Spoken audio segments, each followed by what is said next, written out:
یوه بدکرداره ښځه چې ټولې علاقې سره یې ناروا تعلقات وو، نو بیا یې څه وکړل او څنګه یې توبه وویسته. سلامونه او احترامات قدرمنو او نازولو ملګرو، امید لرم چې ټول به روغ جوړ او خوشحاله یاستئ او د صحت جامې به په تن ولرئ. دوستانو، یوه ډیره عبرتناکه او له پند نه ډکه قصه در سره شریکوم، په دې هیله چې ویډیو خامخا تر اخره وګورئ او پند ترې واخلئ. په بني اسرائیل کې یوه ښځه وه چې ډیره بدکرداره وه او غلط او ناروا کارونه به یې کول. هغې ته الله تعالی جل جلاله ډیر حسن او جمال هم ورکړی و او بدکرداره خو تر دومره حده پورې وه چې ټولې علاقې سره یې ناروا تعلقات وو. په دې ناروا کارونو هغې دومره پیسې ګټلې وي چې د خپل ځان لپاره یو محل جوړ کړی و او بیا یې په دغه محل کې یو تخت جوړ کړی و چې هغې به ځان بیخي ښایسته سینګاره او د یو ملکې په شانتې به په دغه تخت باندې ناسته وه او دې ښځې سره چې چا غلط تعلقات ساتل یعنی بدکاري به یې ورسره کوله، نو هغه عام خلک نه د دغه ښار مالداره خلکو یعنی وزیران یا خانان او ډیر مالداره خلکو. د دې زندگی همداسې روانه وه تېرېده چې یو ورځ دې د خپل کور دروازه خلاصه پرېښې وه او په تخت باندې ناسته وه چې د کور مخې ته یې د یو بل کلي یو ښایسته ځوان تیر شو چې هغه ډیر نیک انسان او ډیر عبادت گزار و. هغه چې کله د دې د کور مخې ته تېرېدو نو اچانک یې نظر په دې ښځه باندې ولګېدو او د دې ښځې تصویر او تصور یې په خپل زړه کې ولوېدو.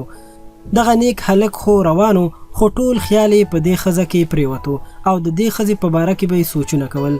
بیا به چې کله دغه هلک مراقبې ته تلو یعنی ذکر به یې کول، تسبیحات به یې ویل او تلاوت به یې کوو، نو د دې په زړه کې به د همدغه ښځې خیال راتلو. دې هلک روجې هم ونیولې خو د دې جینۍ یعنی ښځې خیال یې له زړه نه ونوتو.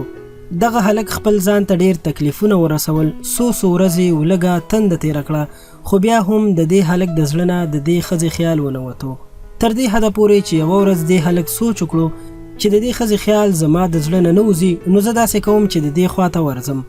نو د دې لپاره دې هلک سره چې په کور کې کوم لږ ډیر سامان و هغه ټول خرڅ کړو او دومره پیسې برابر کړې چې دې بدکارې ښځې ته د نږدې ورتلو اجازه ورته میلاو شي. هغه دغه پیسې واخیستې او د دغې بدکارې ښځې خواته راغې. دغه ښځه چې په خپل تخت کې ناسته وه نو دې هلک هم ورته پیسې ورکړې او نږدې ورغې، ورسره کېناستو، خبرې اترې شروع کړې. خو د دې هلک اچانک په زړه کې دا خیال پیدا شو چې ما دومره عمر عبادتونه کړي او ډیر نیک کارونه مې کړي دي، خو نن چې الله پاک ما په کوم حالت کې ویني چې زه یو غیر محرمې ښځې سره ناست یم نو ډیر زیات شرمنده شو. بس همدا خیال یې په زړه کې راغی او د الله پاک ویره په زړه باندې راغله او هلک کړچېدل شروع کړل، یعنی طبیعت یې ډیر ګډوډ شو. ښځې ورته وویل چې ته ولې دومره ویریږې او ولې دومره اړچېږې، ستا رنګ ولې زیړ شو؟ هلک ورته وویل بس زما طبیعت ټیک نه دی. ښځې ورته وویل نو بیا چې ته د څه مقصد لپاره راغلی هغه مقصد پوره کړه او بیا ځه. خو هلک وویل چې نه. ښځې ډیر په حیرانۍ سره پوښتنه وکړه چې تر اوسه پورې ما داسې هلک یا سړی نه دی لیدلی چې هغه دې تر ما پورې راغلی وي او بیا دې ما سره غلط کار نه وي کړی او بیرته دې زما له خوا نتلی وي، نو بیا ته ولې داسې کار کوي؟ خو ځوان ورته وویل چې زه به اوس لاړ شم. ښځې ترې بیا پوښتنه وکړه چې ښځه دا راته ووایه چې ته څوک یې؟ هلک ورته وویل چې زما دا نوم دی او په دغه فلانکي کلي کې اوسېږم او زه ځکه ستا له خوا نه ځم چې زما په زړه کې دا خیال راځي چې ما دومره عمر په مصله باندې تیر کړی دی، نیک عملونه مې کړي دي، د الله تعالی جل جلاله عبادت مې کړی دی، خو نن چې الله پاک ما تا سره یو ځای ناست ویني نو د دې له وجې زه ډېر شرمېږم. د دې نه وروسته د دې ځوان په سترګو کې اوښکې راغلې او روان شو. دا هلک خو لاړو، خو چې دې هلک سره دې ښځې کوم لږ ډېر خبرې کړې وي د دې خبرو برکت او اثر په دې ښځه باندې وشو.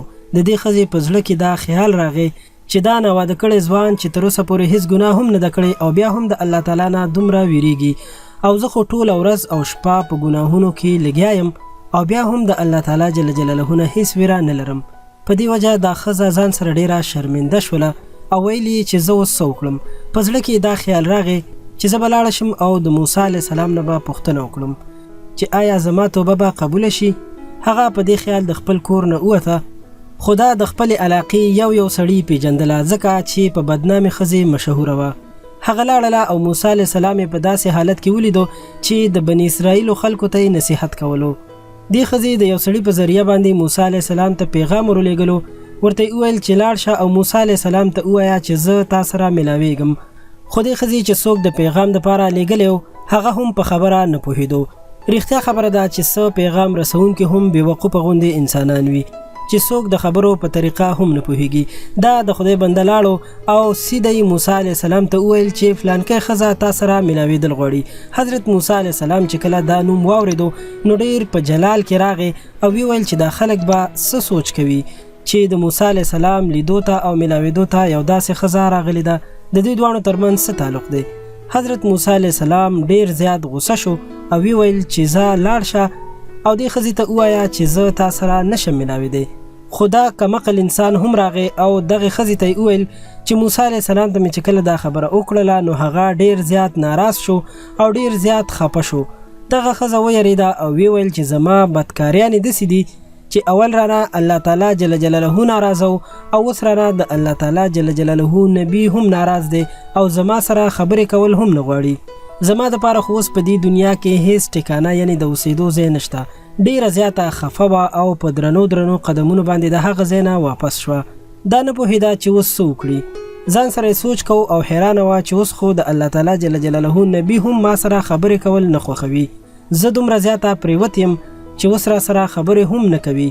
نو په دې وجه هغه کور ته راغله او د کور دروازې ته یې کونډه ولګوله. هغې د خپلو مشرانو نه اورېدلي چې کله الله تعالی راضي کول غواړئ نو هغه ته سجده ولګوئ.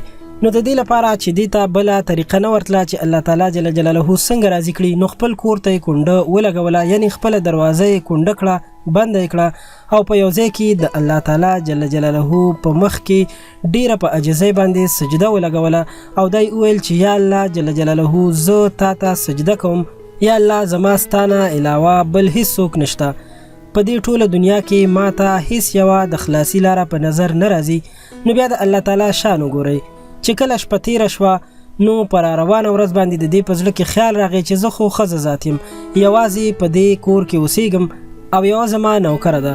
نو که زه نیت وکم او دا کار پرېږدم نو چې څومره خلکو ما سره بدکاریانې کړي دي هغه خلک به ما دلته پرېنږدي. نو بهتره دا ده چې زه دا ځای پرېږدم او بل چېرته لاړه شم. په دې وجه باندې هغې فیصله وکړله چې د دغه ځای نه لاړه شي. هغې یو ساده غوندې کپړې واچولې او خپل ځان یې پټ کړو. خو بیا یې زړه ته یو خیال راغی چې زه خو ښځه ذات یم، که لاړ شم نو چېرته لاړه شم. بیا یې په زړه کې خیال راغی چې راځه د هغه ځوان خوا ته لاړه شه، ځکه چې هغه خو د الله تعالی نه ډېر یریږي او دومره یریږي چې د بدکارۍ لپاره راغلی و نو هم ټول ړچېدو او مخ یې تک زیړ شوی و، ځکه هغه د الله تعالی ډېر زیات نیک بنده دی. زه به د هغه خوا ته لاړه شم او د هغې کور کې به نوکره شم. ممکن دا هغه ما په نکاح سره هم قبول کړي. دا د هغه کلي خوا ته روانه شوه. د دغه ځوان کور یې پیدا کړو او چې کله کور ته ورورسېده نو د کور والاو ته یې ورته وویل چې زه فلانکي انسان سره ملاوېدو یعنی لیدو ته راغلی یم. نو کور والا یې ورته وویل چې دا وخت خو د هغه د عبادت دی. وخت یې ورته وښودو چې هغه په دې ټایم باندې د خپلې کمرې نه راوځي نو ته داسې وکړه چې انتظار وکړه. ښځې وویل چې زه ډېره ښه ده، زه به د انتظار لپاره کینم. ښځه د انتظار لپاره کیناسته. کله چې دغه هلک دروازه خلاصه کړه نو د دغه هلک نظر اچانک په دغه ښځه باندې پرېوتو چې مخامخ ناسته وه. کله چې ځوان د دغه ښځې مخ ولیدو نو هغه ته خپل وخت ور یاد شو چې ما خپله مسله پرېښې وه او د دې ښځې خواته ورغلی وم او دې سره په تخت باندې ناستم.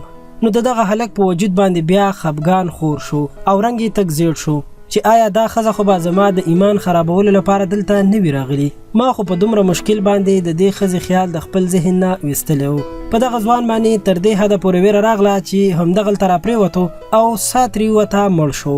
د دغه هلک په وفات باندې د ده ټول کور والا ډېر خفه و، خو دغه ښځه هم په ده باندې ډېره زیاته خفه وه. په دې کې 3 ورځې تېرې شوې. دغې ښځې د دې هلک کور والاو ته وویل چې زه خو په دې نیت باندې راغلی وم چې دلته به د نوکرو غوندې ژوند کوم او کیدای شي دا هلک مې په نکاح واخلي. د کور والاو یې ورته وویل چې اوس خو هغه په دې دنیا کې نشته، خو د ده یو ورور شته، که ته مناسب وګڼې نو موږ به هغه نه پوښتنه وکړو، که هغه تا سره نکاح کول غواړي نو موږ به ستا نکاح هغه سره وکړو. دې ښځې ورته وویل سمه ده، زما خوښه ده. کله چې د ورور نه معلومات وکړل نو ورور یې وویل چې سمه ده، که اول دا ښځه دغسې پاتې شوې وي هیڅ خبره نه ده، خو په دې شرط چې اوس یې د توبې نیت کړی وي او دا کارونه یې د ټول عمر لپاره پرېښي وي نو زه ورسره نکاح کولو ته تیار یم او دا مې په نکاح قبوله ده. همدغسې د دې بدکارې ښځې چې اوس یې توبه کړې وه د دې هلک ورور سره یې نکاح وشوه او دې ښځې ته الله تعالی جل جلاله 7 زامن ورکړل او 7 زامن یې د بني اسرائیلو د اولیاو نه تیر شوي وو. دوستانو که داسې بدکاره ښځه هم توبه وکړي نو الله تعالی جل جلاله د 7 ولیانو مور جوړوي. هغه الله تعالی جل جلاله څومره کریم او رحیم دی. دوستانو ګناه کول یو ډیر خطرناک عمل دی، خو الله تعالی همیشه د دې لپاره د توبې کولو دروازې خلاصې پرېښي دي. ګناه هغه خطرناک عمل دی چې په دې کولو سره د انسان په زړه باندې زنګ لګیږي او زړه ورسره توریږي او د ګناه د ټولو نه خطرناکه نتیجه دا کیږي چې دغه انسان د الله تعالی سره تعلق ختمیږي او د ګناه کولو سره د الله تعالی جل جلاله رحمتونه او برکتونه ختمیږي او په مختلفو شکلونو کې د مصیبتونو او تکلیفونو سلسله شروع کیږي. په قرآن کریم او احادیث شریفو کې په مختلفو ځایونو کې د ګناه نه د ځان ساتلو طریقې او وظیفې موجود دي او د توبې استغفار کولو تاکید شوی دی. کوم انسان چې ګناهونه کوي کله هم د هغه په سترګو کې اوښکې نه راځي او نه هغه په یو ګناه کولو باندې خفګان محسوسوي، بلکې هغه ته د یو قسم فخر سبب کیږي. که تاسو وګورئ نن سبا ډیر داسې کارونه چې خلک یې کوي، ګناه کوي او بیا هم پرې فخر کوي. دوستانو مونږ تاسو له پکار دي چې کلکې ارادې وکړو او له ګناهونو نه ځانونه وساتو. دوستانو که ویډیو مو خوښه شوې وي مهرباني وکړئ خامخا یې درسره لایک کړئ، زموږ د چینل نه هم خپل ملګرو سره شریکه کړئ چې تاسو ته نورې هم دغسې ښایسته او په زړه پورې ویډیوګانې جوړې کړو او تاسو ترې خوند او ګټه واخلئ. که زموږ چینل مو نوی سبسکرایب کړئ مهرباني وکړئ زموږ چینل خان کلیک خامخا سبسکرایب کړئ. تر بلې ویډیو درنه اجازت غواړم، د الله په امان.